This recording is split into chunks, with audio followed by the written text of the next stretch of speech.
नमस्कार मंडळी. तर ह्या डाब्यात मी एक असो फॉर्म्युलो नेत आहे जो तुमका नंतर समजतलोच. रिसेसमध्ये वेदांग ओव्हरच्या पेपरची तयारी करताना आढळलो. नंतर आम्ही कॉलेज सुटल्यावर बारीकशा विषयावर मोठी चर्चा केली आणि तडकाफडकी कट्ट्यावर जायचो प्लॅन पण केलो.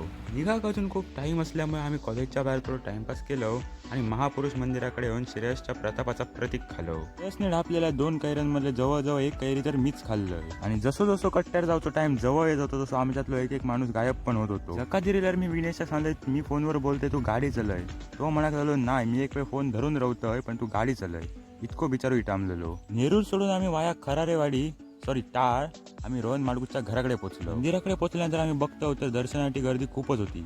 मग आम्ही पहिली जेवलो आणि नंतर दर्शनासाठी आतमध्ये गेलो. तर परत आमचा अचानक भयानक वेगळा प्लॅन बनलो तो म्हणजे धामापूर तलावाकडे जाऊ. मै नातूक त्याच्या गाडीकडे टाकून मी आणि विघ्नेश घडगड्या रस्त्यावरनं वाया कासरटका धामापूर लेककडे पोहोचलो. मंदिराकडे येऊन आम्ही थोडं सगळ्यांनी वेळ घालवलो आणि जवळच्याच मांजराची हालचाल विचारून आम्ही घराकडे जाऊन निघालो.